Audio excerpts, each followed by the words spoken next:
Hey guys, today we're going to talk about the discriminant, which was mentioned in your last video. There are some notes here that you're going to need to take. There are 4 problems that we're going to work together. So you're going to want to pause your video at some point and get these notes down.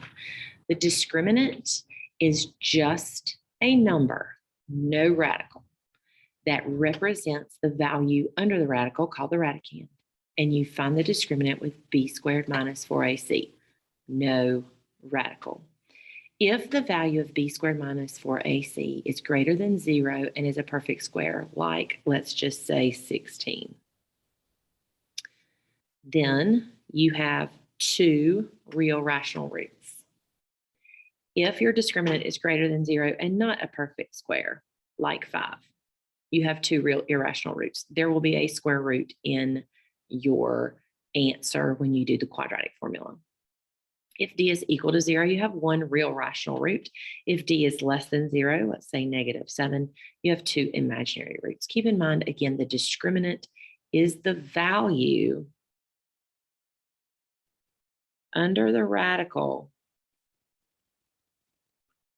in the quadratic formula.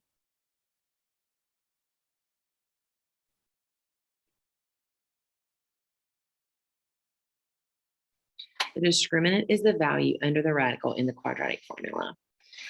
So some examples. We're going to start by identifying A, B, and C. So for problem number 1, A is 2, B is 12, and C is -13. You do need to make sure you are in standard form. So just b squared minus 4ac is 12 squared minus 4 times 2 times -13.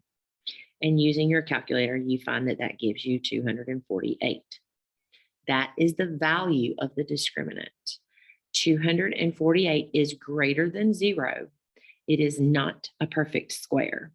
So we have 2 real irrational roots. So you're going to need 2 answers for each of these problems. For number 2, A is -1.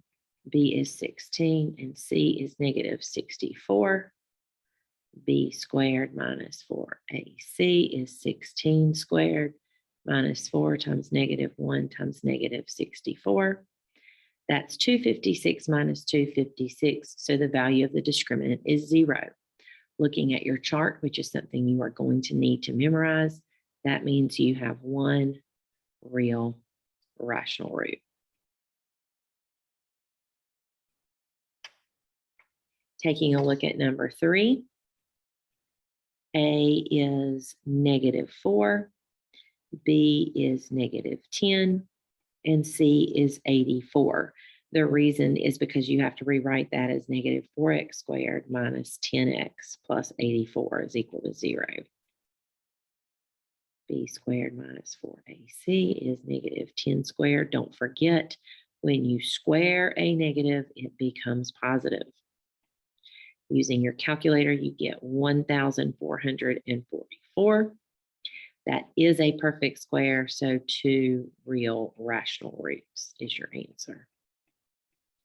Value of the discriminant, 1,444. For number 4, A is 3, B is 0, and C is 24. B squared minus 4ac. The value of the discriminant is -288, which gives you 2 imaginary roots. So again, each of these are going to have 2 answers: the value of the discriminant, the number and type of roots. The chart down here at the bottom, because we have looked at so many different ways to solve quadratics, gives you an example of when is a good idea to use each one. Graphing can sometimes be used if the roots are integers. It is usually not practical for you to use graphing all the time. Factoring sometimes can be used if the roots are rational. Square roots sometimes can be used if there's no x term. You can always use completing the square as long as you have no x squared coefficient and an even x term. And quadratic formula can always be used. This one for sure can be used anytime, especially when the others are not working or insufficient, or it's really difficult to solve using other methods. So in class, We are going to do this problem together using all of the different methods using that chart that you just took notes on. And then we're also going to look at equations A, B, C, and D to determine which is the best method to solve each of those equations.